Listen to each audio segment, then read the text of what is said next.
Hey there, it's Jeff Cobb from Learning Revolution. And in this Worlds of Learning session from Learn Worlds, we're going to talk about why and how to build a learning community. I think it's one of the most important things that course creators can be doing these days to thrive in the current online course marketplace. So by the end of this session, you'll have an understanding of what that involves and also some concrete next steps to take. So let's go ahead and dive right in. So let's just highlight quickly what we're going to cover in this session. We're going to talk about the definition of community. Often it's not what people think it is, so we want to be clear about what we're aiming for here. We're going to talk about the value of community, so really why you want to create a learning community. We'll talk about the keys to doing that, to actually creating that online learning community. We'll show some examples of community. And then finally, we'll touch briefly on monetizing community, since that's likely something that's on everybody's mind here. So just to start off with, what is community? What do we mean by this exactly? And it may be easiest to start with what community is not. In the first place, just having an email list, as important as that is, and it is extremely important, but just having that email list is not the same as having a community. Email is obviously pretty much a one-way medium, a broadcast. You may have some interaction with your users by email, but you're not really going to be able to form any sort of scalable community just by using email.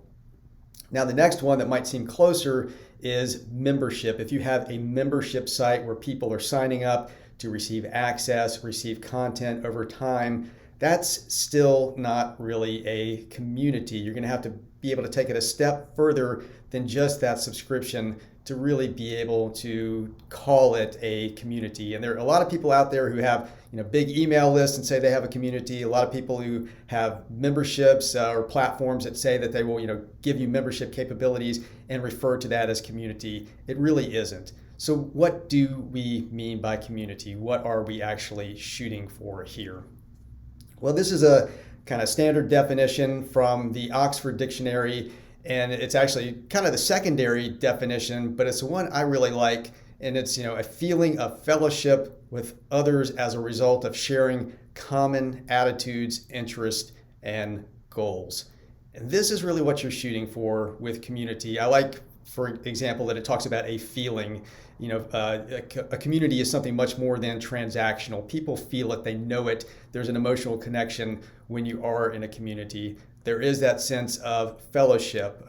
Connection might be the sort of more modern way to put that, but you have an affinity with the other people who are there. They may not be your best friends forever, your BFFs, but nonetheless, you're connected with them in a serious way. And that's because you do share those common interests. In the case of course creators, it's usually the interest in whatever topic you happen to address. They share common goals because they are trying to achieve similar things by learning the things that you're teaching and that you're helping them learn.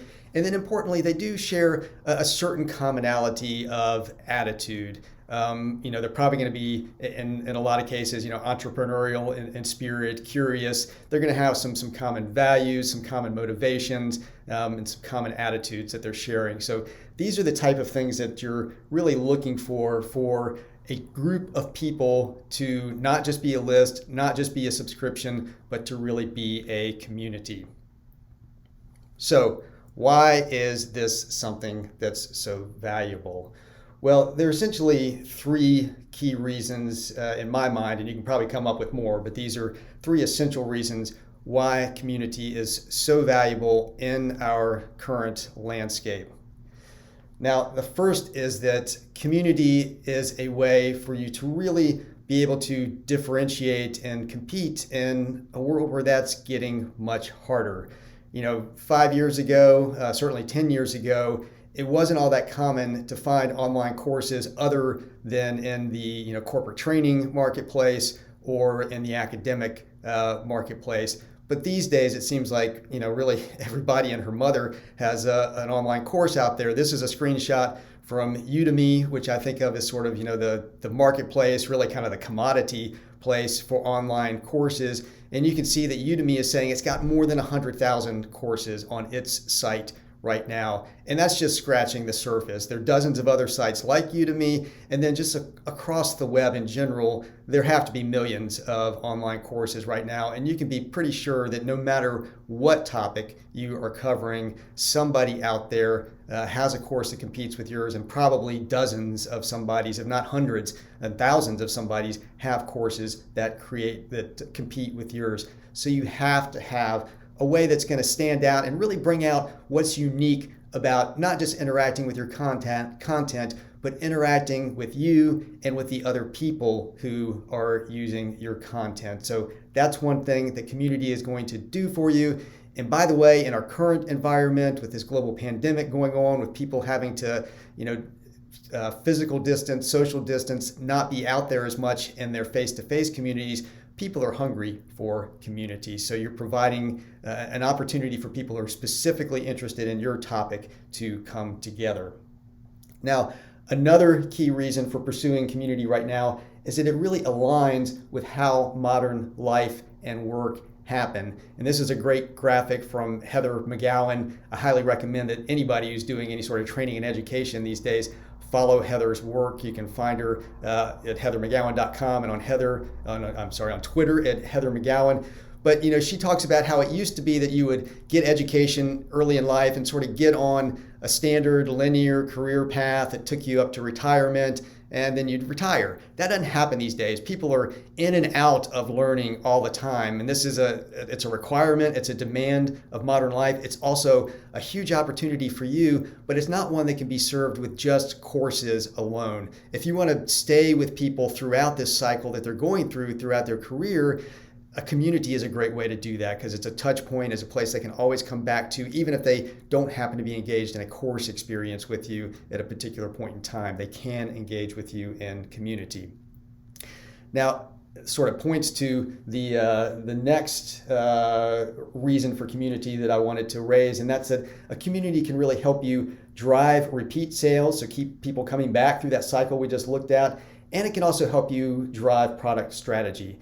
Now, there's been research out there for quite a while that says that adding a new customer costs 5 times as much as keeping a current customer.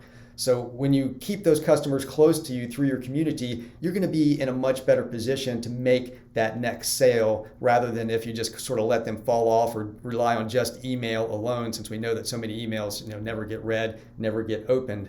Now, the other thing about this is, as you have that community there and as you are able to interact with them and see them interacting with each other, you're going to get a much clearer idea for what products you should be creating. What should your next courses be? And I love this quote from Seth Godin, who's a master at community and a master at online learning himself. We'll talk about that in a minute. He says it's harder to find people for your products than products for your people. If you've already got those people there, it's much, much easier to figure out what to make them. So basically, the whys here are that you need to differentiate to be able to compete well. You need to align with modern life and work, and then you're going to be able to drive repeat sales and product strategy. Basically, your whole goal with community is that you're building an asset that goes beyond courses, has value over time, and keeps the customers you have engaged with you. So how do we create community? What are the specific sorts of things that we need to be paying attention to if we're actually going to get people to engage as a community, and not just to have this sort of transactional visit and leave, or take the course and leave type relationship with us? Well, the first thing to keep in mind is relevancy, and this is one that applies really strongly to your online courses. Of course, it's absolutely critical with adult learners in general. You need to be offering content that they really feel is relevant. So in the case of community, that needs to be the content, but because it's a community, it also needs to be connections that feel highly relevant to your audience. So it needs to be the type of stuff, where they're just going to automatically say, I can see how this applies and will be useful in my life. And that sounds like a no-brainer, but it's often not easy to figure out, and it can require a certain amount of trial and error to learn what's truly relevant to your audience and makes it worth participating in a community. So both as a way of figuring out and as a way to keep people engaged once you do figure it out, you need to make sure that the relevance that you provide is recurring, that you don't just put it out there once. You need to keep doing it again and again. It takes repetition, it takes exposure for people to realize that you do have really relevant stuff out there for you. So if they're not engaging right away, don't lose heart. Keep at it. And then another point is that it needs to be facilitated. So you can't just put it out there, they sort of build it and they will come type thing. You have to actually be there highlighting the different content that you're providing in the community, by email, on social media, by all the tools that you have to highlight it. And you need to be connecting specific people who you know already from your experience with them are going to value that content. You need to be connecting people to each other who you know value the same sorts of content and experiences, who are sharing those interests, goals, and attitudes that we talked about earlier. So you really need to be kind of a catalyst for relevance, both in the content that you create, but then in how you keep putting it out there and how you keep facilitating the interaction with it. Another key to community is identity, and recognizing that people are going to participate in communities where they really identify with the people who are there. And we all have basically an innate need for belonging, for being a part of groups of others who we feel are like us. And there's that feeling word again. Robert Cialdini, you may be familiar with, he wrote what's by far the most widely read book on influence. He finally published a follow-up to that book recently in which he added a 7th principle to the 6 principles of influence he had written about originally, which I believe was back in the 80s, if my memory serves me right.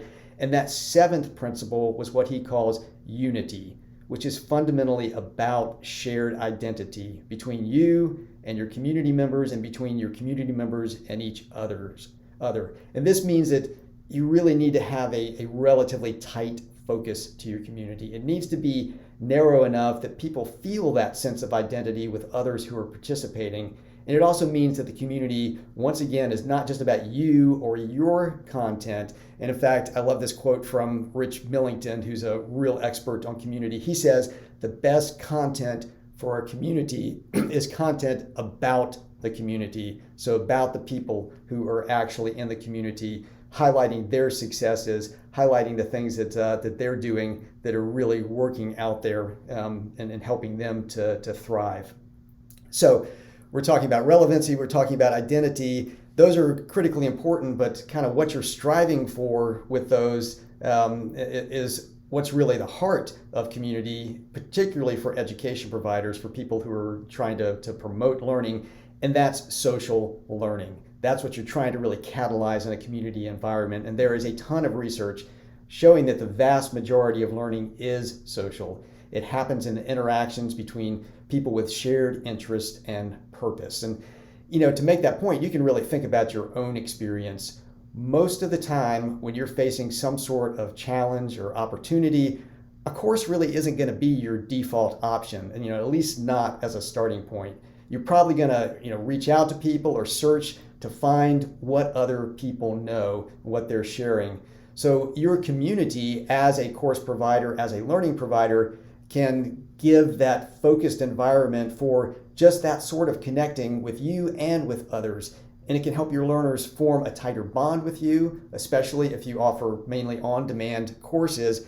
And it also really creates leverage for you because learners start interacting with and becoming a resource for each other in an effective community. So that community starts to generate much more learning value than you ever really could on your own. I mean, you just can't create enough courses or put enough hours in the day to get that sort of multiplier, that exponential effect that you can have from a really engaged community, people interacting with each other and sharing their knowledge and experience. And another quote that I love from Rich Millington, he says, the only reason to invest in a community is when you think it can do something you already do much better.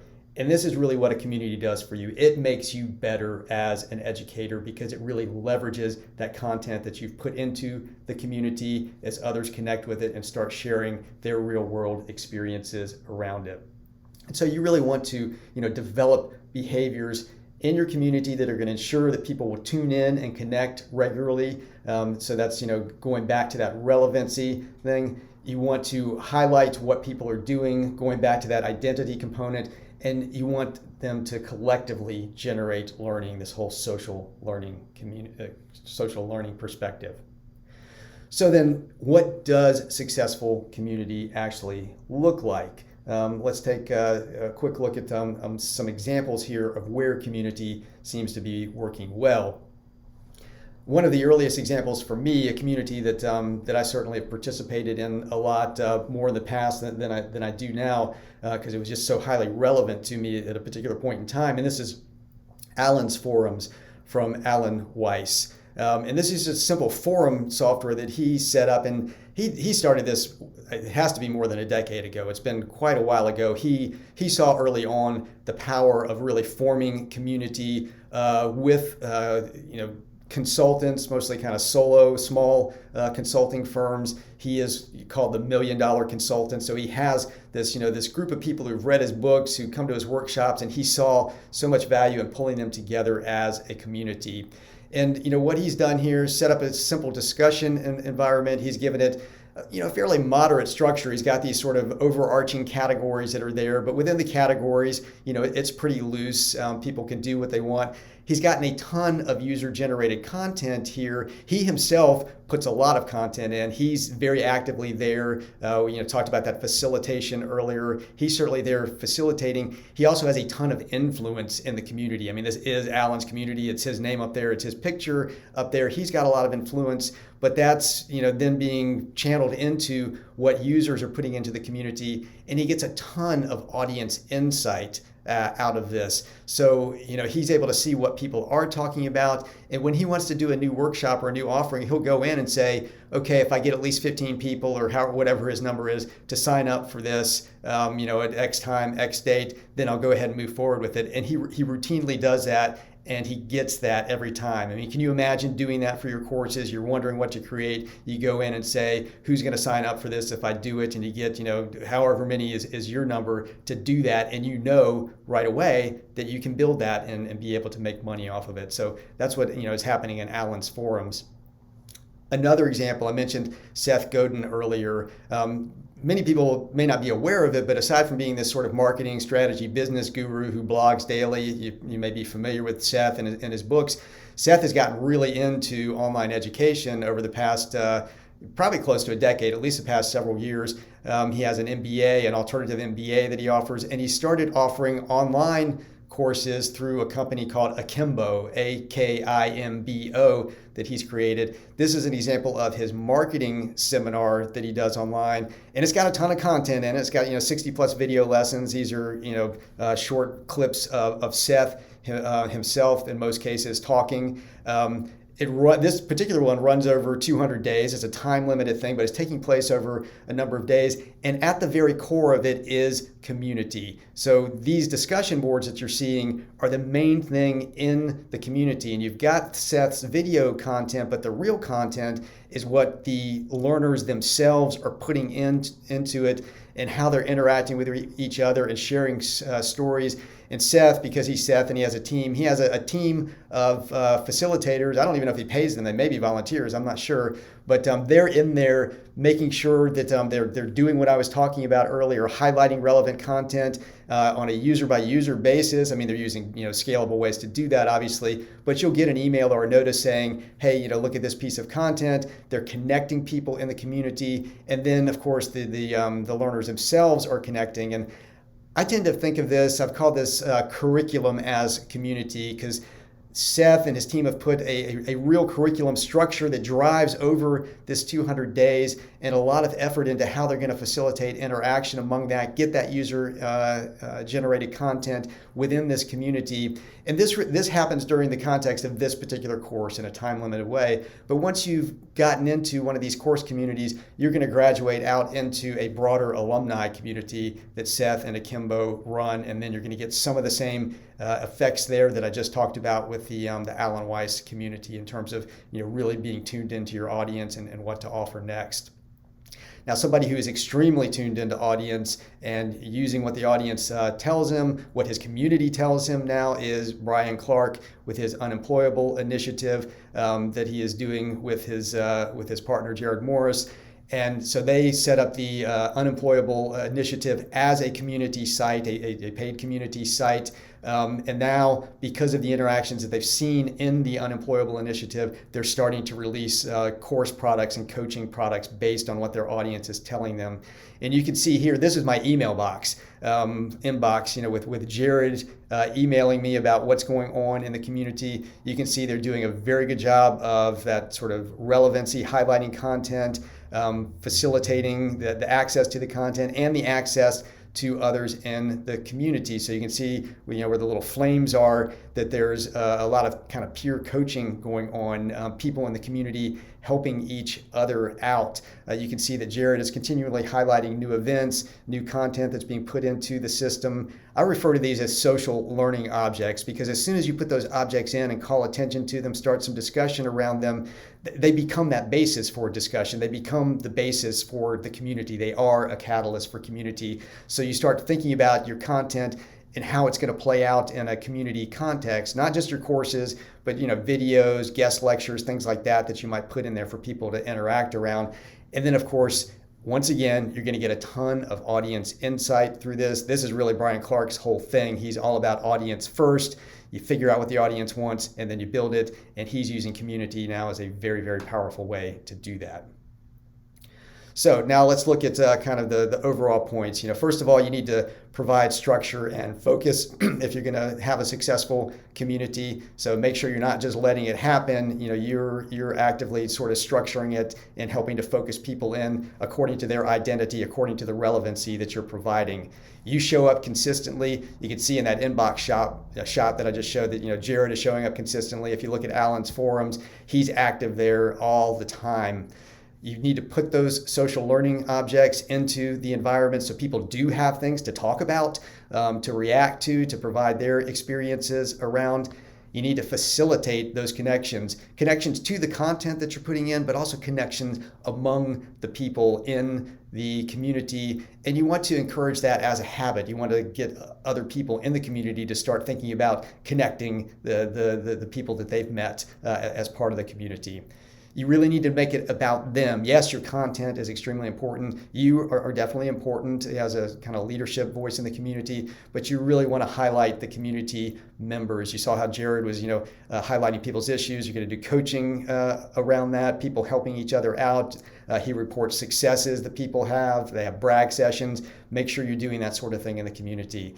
And you want to reward behavior. If somebody is participating actively, what can you do to highlight that, to show their success? Doing things like giving out badges, digital badges, very popular community now. And if you do that in the right way and you're really rewarding the sort of behavior that you're looking for, that can help catalyze more of that behavior.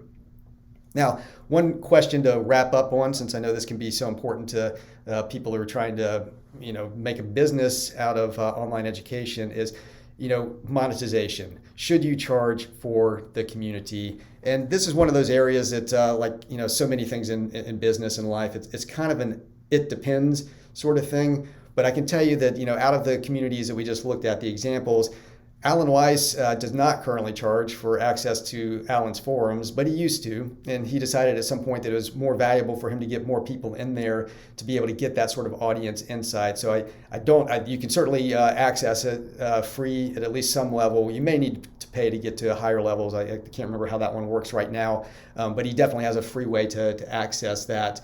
For Seth Godin's, you get into the community by buying a course, by buying one of the seminars that Akimbo offers. That's how I got into that marketing seminar community. But then you are going to graduate into that alumni community that is ongoing, and similar sorts of things happen there.